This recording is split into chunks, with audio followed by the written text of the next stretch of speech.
Good morning, dear student. As we have started chapter second of history, writing and city life. So far, what we have been studied about this chapter. So far, we have seen that the city life has begun in Mesopotamia. The city life has begun in Mesopotamia, the land between Euphrates and Tigris. Because we know the name Mesopotamia is derived. The name Mesopotamia is derived from the Greek word Mesos and Potamus. From the Greek word Mesos and Potamus, which means Mesos means middle and Potamus means river. So the land between river is known as Mesopotamia or Mesopotamus. So the Mesopotamian civilization, or what we have been studying in this chapter, writing and city life, has begun in between of two rivers, the land between of two rivers, the Euphrates and the Tigris river. The Mesopotamia, or the land between the Euphrates and Tigris river, is presently or now part of Republic of Iraq. Mesopotamian civilization is known for its prosperity, city life, its voluminous and rich literature and its mathematics and astronomy. देखिए हमने बात की थी कि जो Mesopotamian civilisation है ये अपनी prosperity, because as we have seen the first line, हमने जो है देखिए फर्स्ट लाइन में बात की थी यूरोपियन और टिग्रिस रिवर जो है उसके बीच में या in between of both of these two river the civilization has developed. So we know that when a place which has been located between two rivers, कोई भी जगह जो दो रिवर्स के बीच में लोकेटेड होती है तो वो काफ़ी फर्टाइल प्लेन जो है वो जनरेट होता है वहाँ पे. उस फर्टाइल प्लेन में एग्रीकल्चर जो है वो काफ़ी प्रॉस्परस होती है. तो एग्रीकल्चर जो है वो यहाँ पे काफ़ी डेवलप थी, because as we already have seen that how does the early human has taken up farming को किस तरीके से उन्होंने लिया और यहाँ सिविलाइज वे में रह रहे हैं. तो ये जो यूरेफेट और टिग्रिस रिवर हैं इसके जो बीच का जो लैंड था वहाँ पे the agriculture was so much prosperous and the production has been always surplus. जो एग्रीकल्चर प्रोडक्शन था वो सरप्लस था, उसकी वजह से वो उसको जो है ट्रेड करते थे in exchange of metals. In exchange of metals and minerals, metals और मिनरल्स जो है टिम्बर है उनके एक्सचेंज के लिए जो है वो है उसको ट्रेड करते थे. तो काफ़ी प्रॉस्परस जो है प्रॉस्परिटी थी. City life, as we have seen, the city life has begun in Mesopotamia and there are four major cities of the early world: Uruk, Mari, Babylonia. These are some major cities of this civilization. So Mesopotamian civilization is also known for its city life, then its voluminous and rich literature. Voluminous and rich literature, what does that mean? Voluminous and rich literature, voluminous and rich literature means that this civilization is have a writing system. Voluminous and rich literature means that this civilization has a writing system, and that writing system was also very much of developed. काफ़ी develop जो है writing system वो इनके यहाँ पे था. Now next thing is Mesopotamia's writing system and literature is spread to the eastern Mediterranean, northern Syria, तुर्की after 2000 BC. देखिए हम मैप में बात करें ना तो जो मेडिटेरियन सी है हमारा, उस मेडिटेरियन सी जो है वो अफ्रीका, एशिया और यूरोप, इन तीन कॉन्टिनेंट्स के बीच में सिचुएटेड है. तो ये जो सिविलाइजेशन है ये उसके एक हिस्से पर, जो एक हिस्सा था एशियन का हिस्सा, वहाँ पे ये सिविलाइजेशन डेवलप होता है. तो 2000 BC के आसपास या उसके बाद के पीरियड में ये जो राइटिंग सिस्टम था मेसोपोटामिया का, ये बाकी के जो एरियाज़ हैं जिसमें सीरिया है, तुर्की है, जो मेडिटेरियन सी का जो east part of Mediterranean sea means this Syria and Turkey, यहाँ पे जो है ये स्प्रेडअप होता है ये सिस्टम. उसके बाद हम बात करें the kingdoms of the entire region were writing to one another and to the pharaoh of Egypt. Pharaoh of Egypt, जो इजिप्ट के जो किंग्स थे वो भी कौन सी लैंग्वेज है उसको यूज़ कर रहे थे या कौन सी राइटिंग सिस्टम को यूज़ कर रहे थे? तो जो मेसोपोटामियन राइटिंग सिस्टम है उसको ये लोग यूज़ कर रहे थे. तो यहाँ पे देखिए here we shall explore the connection between city life and writing and then look at some outcomes of a sustain tradition of writing. यहाँ पे हम लोग जो है सिटी लाइफ के बारे में देखेंगे, राइटिंग जो है उसको देखेंगे और फिर कुछ आउटकम्स जो है वो सस्टेन ट्रेडिंग की उसकी हम यहाँ पे बात करेंगे. In the beginning of recorded history, the land mainly the urbanised south, जो जगह थी मेनली कौन सी जगह थी? अर्बनाइज्ड साउथ जो है इसको सुमेर कहा जाता था, वो Sumer and Akkad. After 2000 BC के बाद में देखिए the civilization has started around 3500 years ago. 3500 BC जो है 3500 BC में सिविलाइजेशन जो है इसकी शुरुआत होती है। सिविलाइजेशन की शुरुआत होने के बाद में यहाँ पे जो सबसे फर्स्ट जो अर्बनाइज साउथ है हमारा, वो अर्बनाइज साउथ जो है वो सुमेर नाम से जाना जाता है। And the language that this people have Sumer, और जो लैंग्वेज थे सुमेरियंस की वो कौन सी थी? सुमेरियन लैंग्वेज जो है वो ये लोग यूज़ करते थे।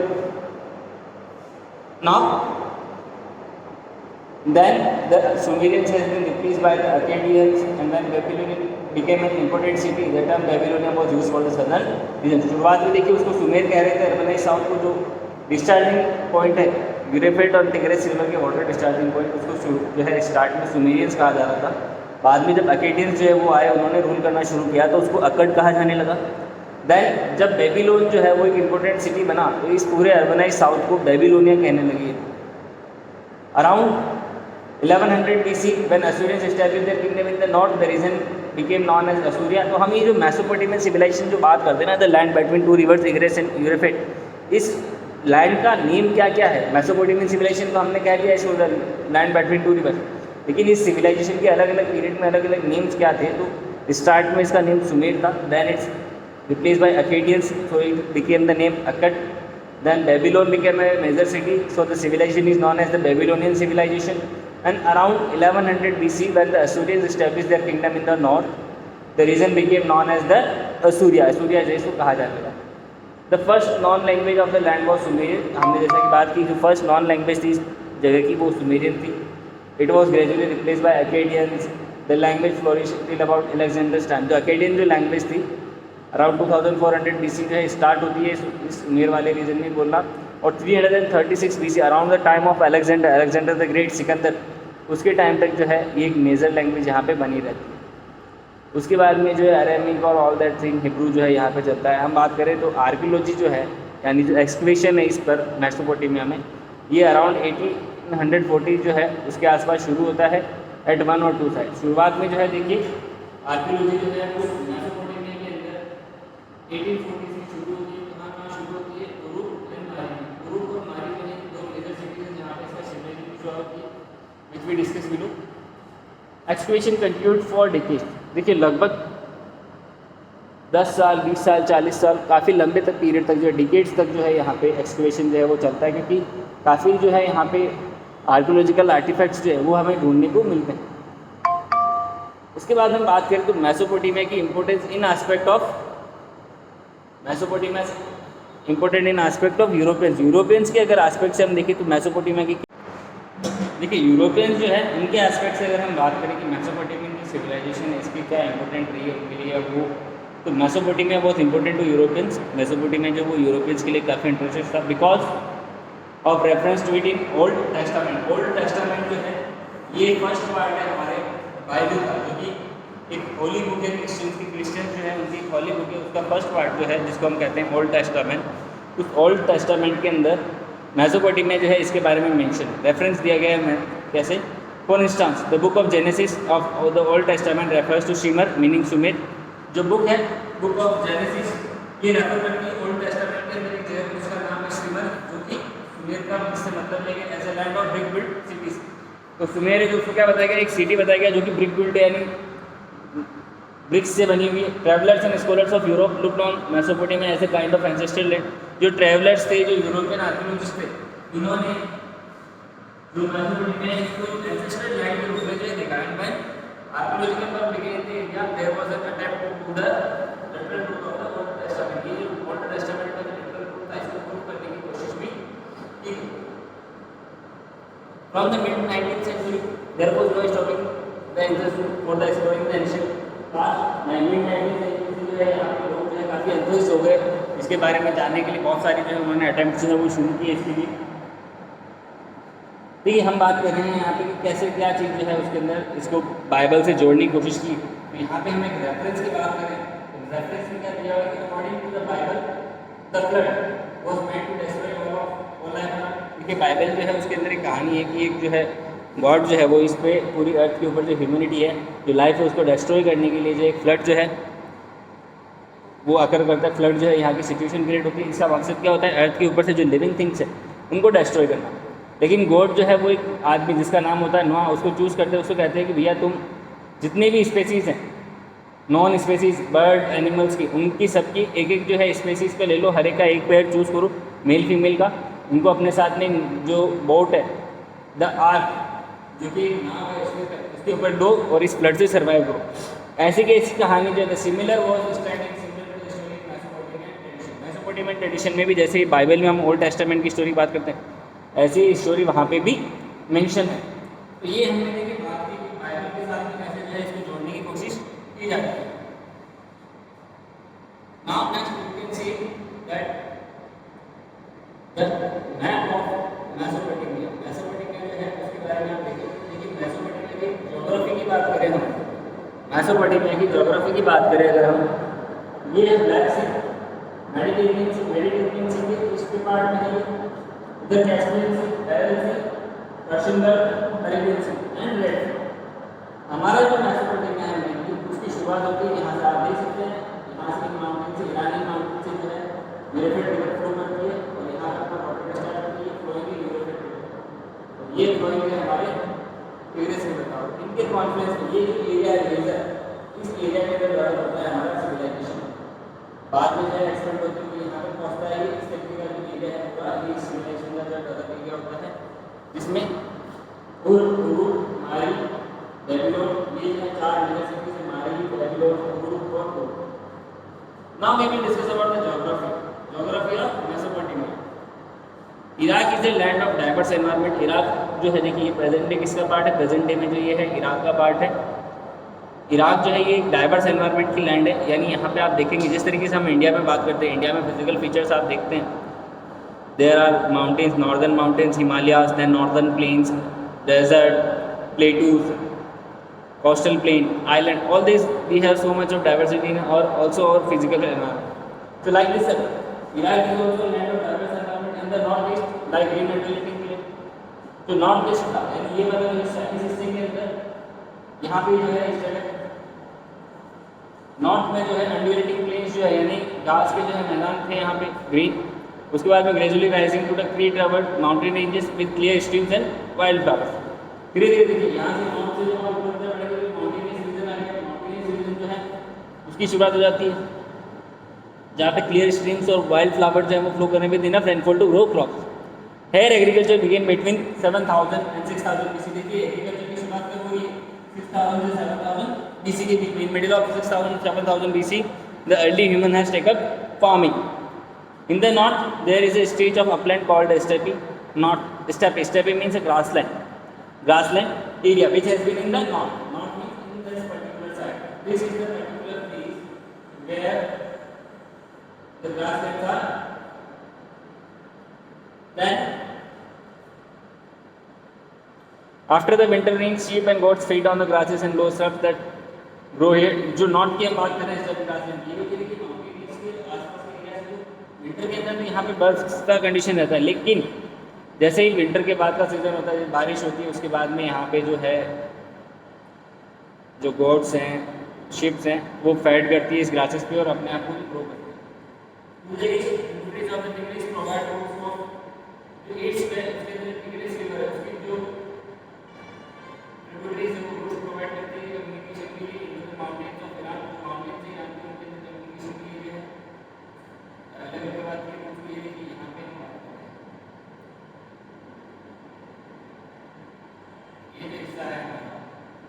यहाँ पे है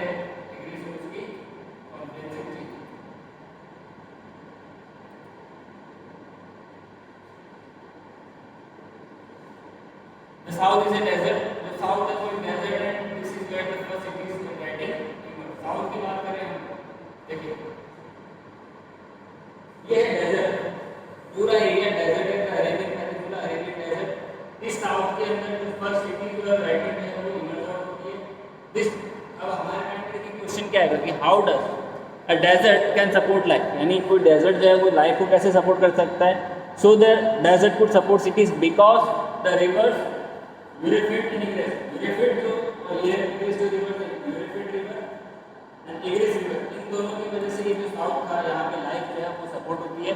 which rise in the northern mountain के अंदर जो ये राइज अप होता है, कैरी लॉट्स ऑफ शील्ड अपने साथ में, क्योंकि जब हम जानते हैं the reverse took operations like weathering, erosion and deposition. Weathering, erosion and deposition, these three actions are done by the rivers. तो रिवर जो है ये यूरेफेट और टिग्रिस रिवर ये अपने साथ में सिल्ट जो है मिट्टी जो है वो बहा के लेके आ जाती है फाइन मड, और इसको जो है उस फाइन मड को ये कंटिन्यूसली प्रोसेस के साथ यहाँ डिपॉजिट करती है, और उसकी वजह से यहाँ पे ग्रीन फर्टाइल प्लेन जो है उसका जनरेशन होता है। तो ये है हमारे सामने देखिए एक इरिगेटेड मेसोपोटामियन लैंड, जिसके अंदर अगर हम बात करें तो डैश जोन जो है ये है zone of agriculture production migrated southern limit of zone of, ये सदर्न लिमिट है, इसके बाद में जो है यहाँ पे एग्रीकल्चर जो है वो पॉसिबल नहीं है, और माउंटेनियस रीजन ये है हमारा माउंटेनियस रीजन। ये है देखिए complete demography of Mesopotamian civilization. Next हम बात करें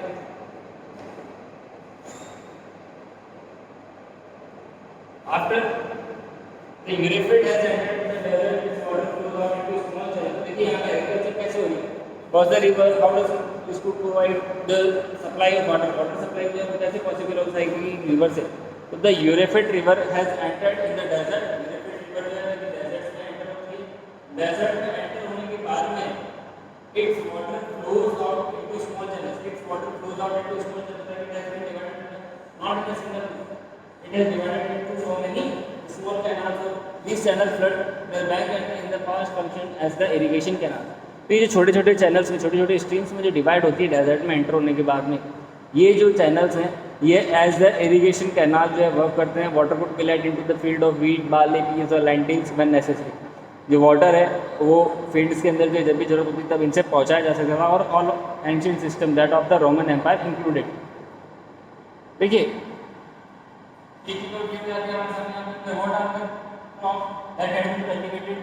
मेसोपोटामियन में कौन सी क्रॉप्स जो है वो कल्टीवेट की हैं?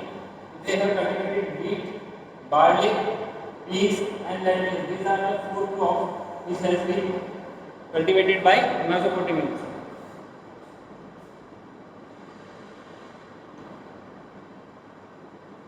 It was the agriculture of southern Mesopotamia that was the most productive, even though the region did not have sufficient rainfall to grow. देखिए जो हमने बात की थी मेसोपोटामिया की prosperity, the most productive southern Mesopotamia के अंदर एग्रीकल्चर जो है वो मोस्ट प्रोडक्टिव थी, जिसकी वजह से यहाँ पे जो है सफिशिएंट रेनफॉल ना होने के बावजूद भी सरप्लस प्रोडक्शन जो है वो हुआ करता था। Not only agriculture, Mesopotamian sheep and goats that graze on the steppe, the northeast plain and the mountain slopes produce milk and wool in abundance. देखिए मेसोपोटामिया के अंदर एग्रीकल्चर था, सदर्न रीजन के अंदर, उससे पहले हमने बात की नॉर्थ के अंदर स्टेपिंग ग्रास लैंड्स के अंदर क्या था, जो शीप और गोट्स थे वो शीप और गोट्स से ग्रेज करते थे स्टेपिंग ग्रास लैंड के अंदर, और मीट, मिल्क, वूल जो है उसका प्रोडक्शन अबंडेंस लेवल में होता था। साथ ही साथ में रिवर वैलीज में सिचुएटेड था, तो fish was available in rivers and date palms give fruit in summer. Date palms जो है उसके भी फ्रूट से हम However, make the mistake of thinking that cities grew simply because of rural prosperity. We shall discuss other factors by and by, but first let us clear to the city life. देखिए ये हमने बात की Mesopotamia के बारे में complete. How does the Mesopotamian civilization has started in a place which is desert? Desert के अंदर जो किस तरीके से city life जो है उसको सपोर्ट मिलता है, कैसे civilization की शुरुआत होती है, क्या जोग्राफी है इसकी। We have discussed everything about this chapter in a deep and a brief manner. Now the next topic which we will be is the significance of urbanism. The significance of urbanism is the next topic which will be discussed in the tomorrow's class. Till now, read till here, and if you have any doubt, you could ask me. Have a nice day.